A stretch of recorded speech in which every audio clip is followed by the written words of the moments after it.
25 जुलाई 2024 हर दिन की तरह इस दिन भी 20 साल की एक लड़की उरन से बेलापुर के लिए निकलती है, जहां पर वो डेटा एनालिसिस का काम करती थी। लेकिन उस दिन वो काम से हाफ डे लेकर जल्दी घर आ जाती है और कुछ देर बाद अपने पेरेंट्स से घर से ये कहकर निकलती है कि वो अपनी किसी फ्रेंड से मिलने जा रही है और शाम तक लौट आएगी। लेकिन शाम हो गई थी पर वो अभी तक घर पर नहीं लौटी थी। अब ऐसे में जब उसके घर वालों ने उसे कॉल लगाया तो उनकी चिंता और भी ज्यादा बढ़ गई, क्योंकि उसका फोन स्विच ऑफ आ रहा था। अब शाम से रात हो गई पर वो अभी तक घर पर नहीं लौटी थी। अब ऐसे में उसके पेरेंट्स ने चिंता के मारे वहां के पुलिस स्टेशन में उसकी मिसिंग रिपोर्ट रजिस्टर करवा दी। अब 26 जुलाई तक भी पुलिस को इसका पता नहीं चल पाया था। अब जिस घर से एक बेटी मिसिंग हो उस घर में कैसा माहौल रहेगा ये मुझे बताने की जरूरत नहीं है, आप खुद इमेजिन कर सकते हो। लेकिन अभी तक उसके घर वाले एक उम्मीद लगाए हुए थे कि वो जहां कहीं भी हो सही सलामत हो। 27 जुलाई को पुलिस का उनके घर एक कॉल आता है जिसने यूं मानो कि उनकी चिंता को 7वें आसमान पर पहुंचा दिया था, क्योंकि पुलिस को किसी ने इन्फॉर्म करके बताया था कि उनको किसी लड़की की लाश पड़ी हुई मिली है जिसके चेहरे को कुत्ते नोच नोच के खा रहे थे। अब पुलिस ने मौके पर पहुंचकर मामले की जांच की।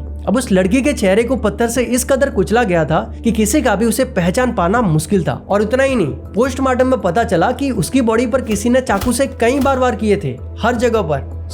अब जैसा कि पुलिस को ये पता था कि 25 जुलाई को ही एक फैमिली ने उनकी बेटी की मिसिंग रिपोर्ट लिखवाई हुई थी, इसीलिए उन्होंने उस लड़की के माता पिता को कॉल करके बुलाया था कि भगवान ना करे पर ये लाश कहीं उनकी बेटी की तो नहीं है। अब जैसा कि किसी के भी माता पिता ये नहीं चाहेंगे कि ऐसी सिचुएशन में वो लाश उनके बेटी या बेटे की हो। कॉल के मुताबिक उसके पेरेंट्स इस होप के साथ उस डेड बॉडी की जांच करने पहुंच जाते हैं कि वो लाश उनकी बेटी की ना हो। लेकिन जिसका डर था वही हुआ। अब उसका चेहरा तो पहचानने लायक नहीं बचा था, पर उसके टैटू और कपड़ों को देखकर उसके माता पिता को उसे पहचानने में ज्यादा देर नहीं लगी, और वो लड़की यशस्वी शिंदे ही थी।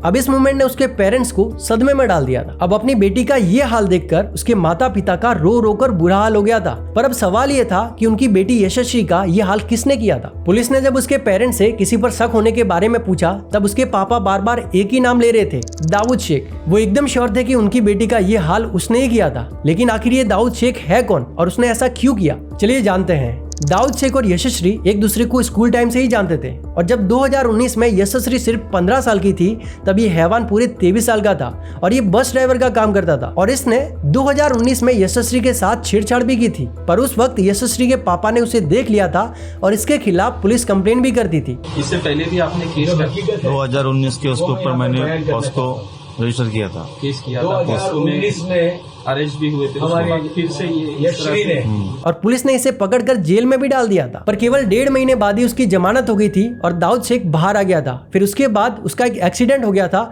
और उसकी वजह से वो कर्नाटका में अपने गांव में चला गया था। खैर, जब शक के मुताबिक पुलिस ने दाऊद शेख को ढूंढने का प्रोसेस चालू किया तब उरन इलाके के सारे सीसीटीवी कैमरा फुटेज को कई घंटों तक चेक करने के बाद पुलिस के हाथ एक ऐसी क्लिप लगी जिसने सबको हैरान करके रख दिया। 25 जुलाई की दोपहर के ठीक 2:14 पर यशस्वी हाथों में अम्ब्रेला लिए किसी से फोन पर बात करते हुए उस रोड से गुजरती है। अब यहाँ तक तो सब कुछ नॉर्मल ही था, लेकिन इसके जस्ट 8 मिनट बाद एक लड़का यशस्वी का पीछा करते हुए दिखाई देता है, और ये लड़का कोई और नहीं बल्कि दाऊद शेख ही था। अब इस मामले का इन्वेस्टिगेशन आगे बढ़ा तो एक के बाद एक चीज का खुलासा होते गया। पुलिस ने जब यशस्वी के फोन की कॉल डिटेल चेक की तो देखा कि उसमें 2 नंबर ऐसे थे जिस पर यशस्वी की ज्यादा बात होती थी, और उसमें से एक नंबर तो दाऊद का ही था, लेकिन दूसरा वाला किसी मोहसिन नाम के शख्स का था। अब इसके बाद पुलिस ने मोहसिन को उठा लिया और उससे पूछताछ करना स्टार्ट कर दी, और ये मोहसिन कोई और नहीं बल्कि दाऊद का ही दोस्त था। और पुलिस ने जब अपने तरीके से इससे पूछताछ करना स्टार्ट की तो धीरे धीरे करके इसने दाऊद के बारे में सारी इन्फॉर्मेशन बताना स्टार्ट कर दिया। और उससे पुलिस को एक चीज तो कंफर्म हो गई थी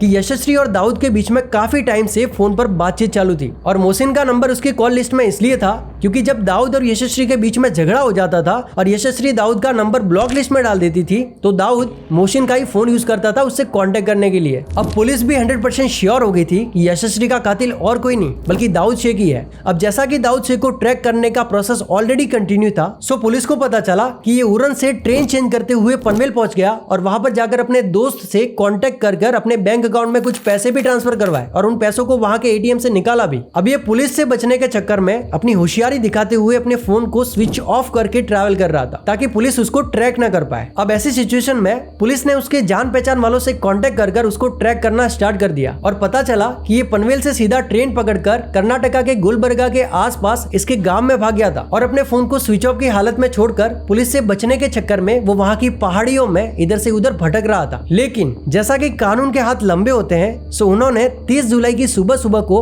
उन पहाड़ियों में से उस दरिंदे को ढूंढ निकाला और उसे गिरफ्तार करके मुंबई पुलिस स्टेशन में लाया गया। और जब पुलिस ने अपने तरीके से इससे पूछताछ करना स्टार्ट की, तब इसने धीरे धीरे करके सारा सच उगलना स्टार्ट कर दिया। उसने बताया कि जेल से बाहर निकलने के बाद ही यशस्वी और उसके बीच में फोन पर बातचीत चालू हो गई थी और तभी से यशस्वी उसके कांटेक्ट में थी। अब यहाँ पर प्रॉब्लम ये थी कि दाऊद शेख यशस्वी के साथ शादी करके उसे कर्नाटका ले जाना चाहता था, पर यशस्वी उससे शादी नहीं करना चाहती थी और बस यही चीज इन दोनों के बीच में झगड़े का कारण बनी हुई थी। अब दाऊद के मुताबिक यशस्वी और वो 23 और 24 जुलाई को भी मिले थे, लेकिन जब 25 जुलाई को यशस्वी अपने घर से अपने फ्रेंड को मिलने जाने का बोलकर निकली थी, तब वो बहुत ज्यादा परेशान थी। शायद इसीलिए क्योंकि दाऊद शेख उसे फोर्सफुली मिलने बुला रहा था, पर वो उससे मिलना नहीं चाहती थी। और जब यशस्वी ने उसे मिलने से साफ साफ इनकार कर दिया, तब दाऊद शेख ने उसके प्राइवेट फोटो को लेकर उससे ब्लैकमेल करना स्टार्ट कर दिया कि अगर वो उससे मिलने नहीं आती है तो वो उन फोटोज को फेसबुक पर अपलोड कर देगा जो फोटोज दाऊद शेख के पास थे। और उसने वैसा किया भी। उसने फेसबुक पर उन फोटोज को अपलोड करके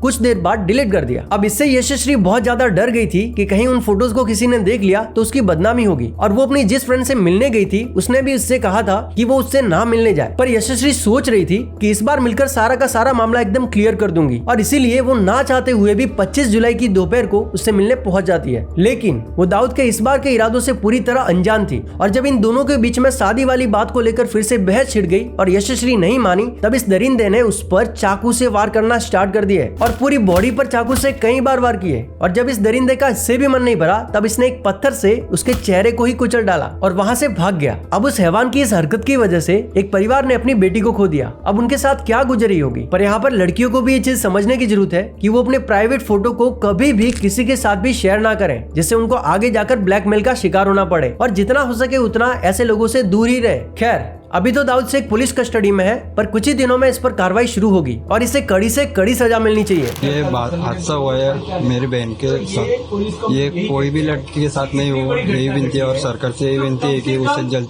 से जल्द पकड़ा जाए और उसका ऐसा हल किया जाए बाद में किसी भी ऐसे लड़की पर होना नहीं चाहिए और किसकी हिम्मत भी नहीं होनी चाहिए ऐसा करने की। बस सरकार से यही विनती है। अब मुझे आशा है कि इस केस को देखकर एंड सुनकर आपको भी बहुत ज्यादा गुस्सा आ रहा होगा। सो आप अपने गुस्से को कमेंट बॉक्स में निकाल सकते हो। अब आप इस वीडियो को लाइक करो या ना करो, लेकिन इस वीडियो को आगे से आगे शेयर जरूर करना ताकि ये मैसेज ज्यादा से ज्यादा लोगों तक पहुंच सके। अब मैं मिलता हूं आपसे अगली डॉक्यूमेंट्री में, तब तक के लिए ख्याल रखिए अपना।